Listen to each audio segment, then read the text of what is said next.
It was the small screen hit that introduced the world to naked tennis and action, and made Danny Dyer a sex symbol. Maybe it was a fluke. There's only one way to find out, and let's do another series. Rivals is the product of an unlikely union between the dame of the bonkbuster, Jilly Cooper, and the home of Mickey Mouse. It's been huge for Disney in a way that maybe they didn't even expect. We're on location. Oh, you're not in this scene, are you? I hope I'm not in this scene. To find out what's in the new series. It's like the 80s sort of vomits on Valerie. The personal cost of facial hair. This one here? Yeah, this one's real. It's not worth sticking it on. It's harrowing.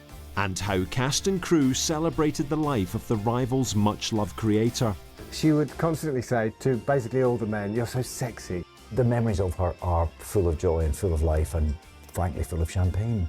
Oh, darling, you're so sexy. I mean, it's not unhelpful. Stand by for rehearsal.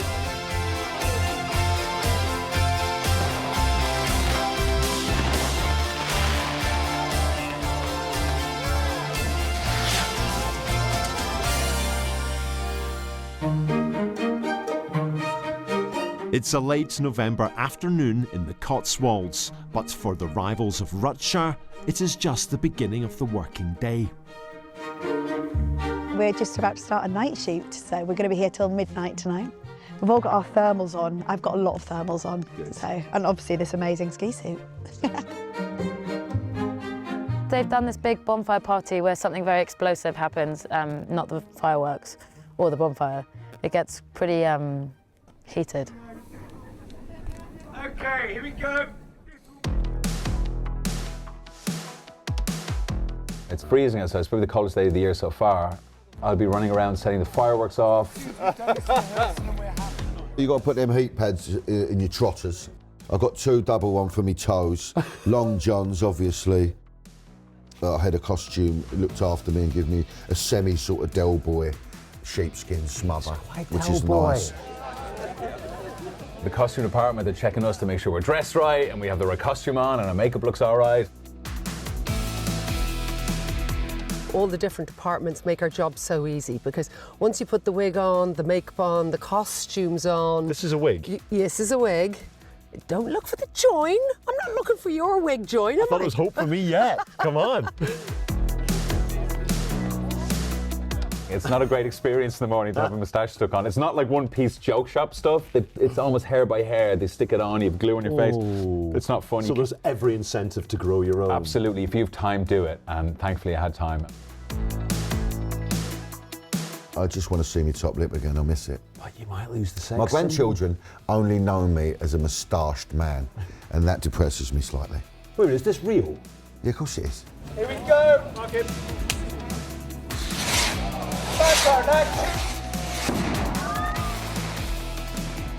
The scene I'm filming tonight is I'm doing something slightly nefarious in some bushes outside. The stakes are so high and the scenarios we find ourselves in are so juicy, really. And then the people, it's been a real treat to be part of from day one. Everybody's a cog in this machine and everyone knows their job so well that actually the cogs mostly work very smoothly together. It's got to work and you've got to get through the day. You can't not film a scene and let it drop off. But we're doing pretty well so far.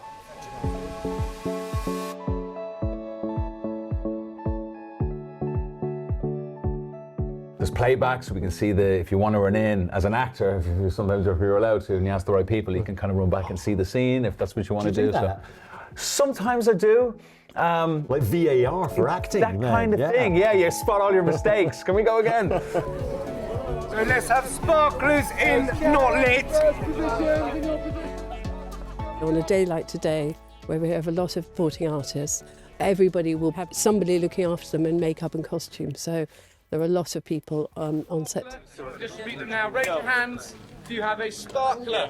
Thank you. Raising your hand. It's all about kind of talking to the director and talking to my first, who's just there. Apologies. What are they wanting? Go ahead. Carry on. You carry on. Thank you. Talking to my first, she gives me that time that I have, that he just did, and my director, and she kind of gives the vibe and the atmosphere that she wants. And it's just kind of getting enough time with each individual and group and pairing them together and kind of creating little stories dotted around the cast. It means kind of looking at who is paired together and husbands and wives and families and friends and giving them little motivations of why they're here, who they're friends with, and kind of creating a little story. Thank you. So give us an example of the kind of story you might have used tonight. We've got some lovely ladies here having some hot toddies, and a couple of kind of husband and wives that we say that have been in other scenes, and we put them together. And get spin-off shows then, yeah. Many, yeah. I'll let you go. Thank you very and much. look after them. Thank you. Go look after them. Thank Keep you very them much. safe. Right, see you later. Bye.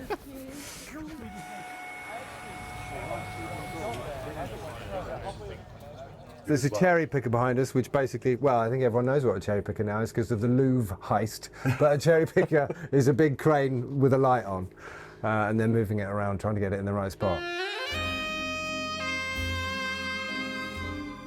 We are in Declan and Maud's bedroom, which I've never been in before. Right. And it's very messy, isn't it? Look at the this. The scripts that I've read before so far suggest that I don't end up in this bedroom, but you never know. I was really terrified during the first season, so it's nice to feel slightly less terrified. Why terrified? It was difficult to imagine. It's an intimidating role in terms of people believing you in that kind of character, I guess, or for me anyway. And it's been nice to feel, you know, that the audience are on our side this time and want to see more and want to see us play these characters. So that's been really, really pleasing.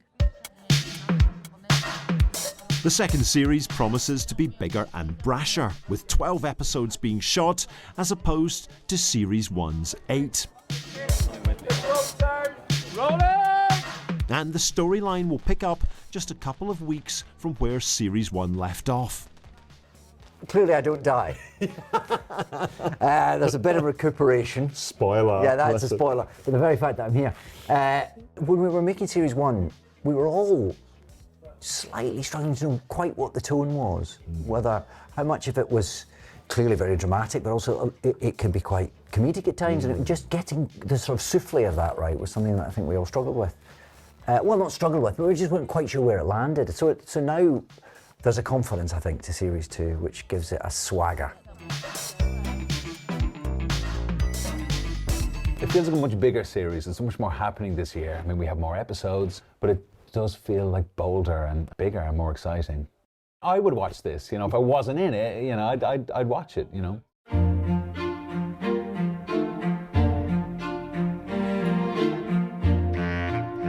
And it's not just familiar characters returning to the small screen.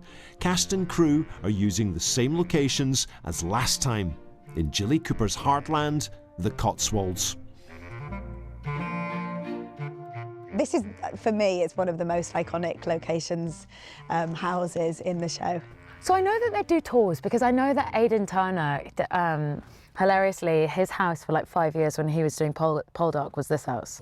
I don't think anyone knew that until my first day shooting here. But actually, they've dressed it so differently, you can't tell.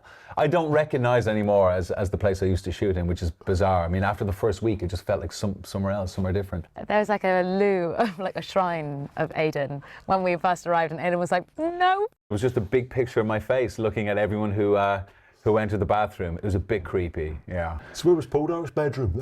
He was upstairs, yeah, probably in Declan's bedroom. Yeah, I've been in that bed with a few women now. Don't tell anybody. Where's your bedroom then? The bedroom is actually in the studio. No. Don't tell anyone I told you that. You know, the kitchen's the studio. We do use the bedroom here. And the bedroom is. Listen to me, I don't know what I'm talking the bedroom? about. Listen, I spent a lot of time in that room. It becomes a blur. Valerie would hate this house. She would render over the whole house. She would think it's really old, and she would just like, she'd pebble dash it. She would completely ruin it.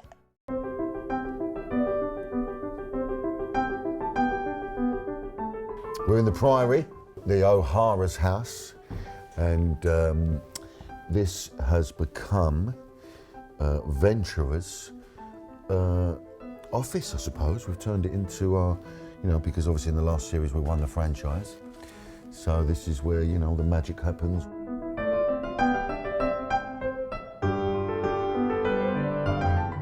Everything is obviously very 80s. We have the televisions over here on the pulleys that you used to have in school. I mean, you can just pick up a notebook or anything and you'll find they're all facts. They're all legit, It's an old camera there, look at that old camera. Yeah, it's amazing, I love it. VHS over there. It's really, it's a nostalgic thing for me, I love the 80s. When you're doing a period drama where you remember the period, it's a bit of a shock. But I do get to go around the Priory kitchen and see the way he's done up, like the Win-A-Lot and the dish soap and stuff, and I remember it so clearly. It's almost like doing a Dickens or a Trollope or something like that. You're looking at the world through the lens of now.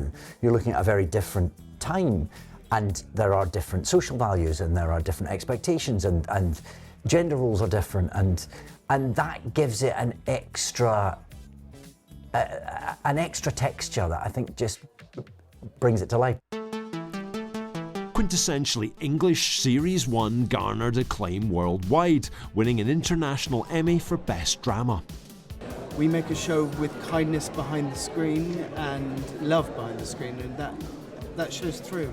It's been very popular in actually a lot of the English-speaking countries. Australia, Canada, America, it was a slow burn, but it got there. They really understood it and got the humour and got the tongue-in-cheek, and that's really important because you want it to be a global success. So many people say they've seen it at least 2 or 3 or 4, or some people are seeing it sort of 13, 14 times. Is that your mum?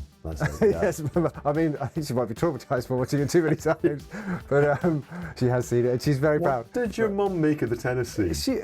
I think it was probably the sex scenes that she found a bit weirder than the tennis scene. I know a couple of people didn't quite realise what they were watching and spat their tea out. The characters are great, they're delicious. And the stakes are so high, and the scenarios we find ourselves in are so juicy, really. It's been, and then the people, it's been a real treat to be part of from day one. You were held up as a sex symbol. Yeah, weird, isn't it?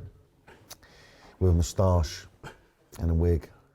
There's not a lot of kind people in this show. They're very watchable, but he's really powerful. He speaks loads of languages. He's really rich, but he's still very much, his essence is working class, and he's kind, and he tries to do the right thing, and I think maybe that's what women found attractive. It can't be me belly and me breasts, especially when you stand next to Aidan Turner and Alex. I mean, so yeah, it was a revelation.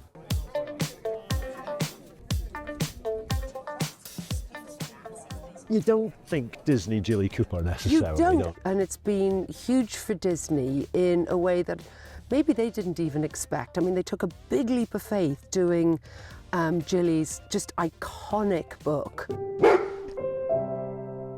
The production was dealt a hefty blow in October 2025 with the unexpected death of Rivals author and executive producer Jilly Cooper.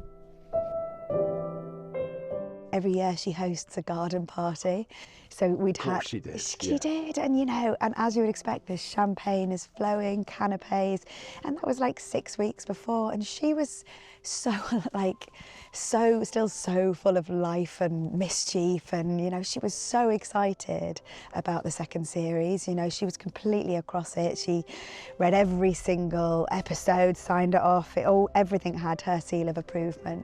She was such a spirited figure on set, funny and filthy and brilliant, and really loved our show and loved what we're doing with it. To be able to continue to tell those stories and to do it now with a sense of making her proud is something that we're all holding very dear.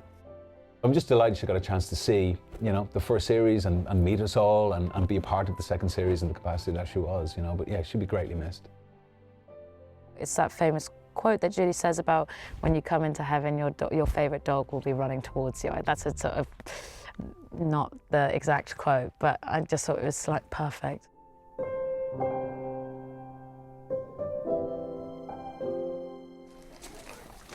Back. With 11 books in the Rutshire Chronicles series, Rivals has the potential to run and run.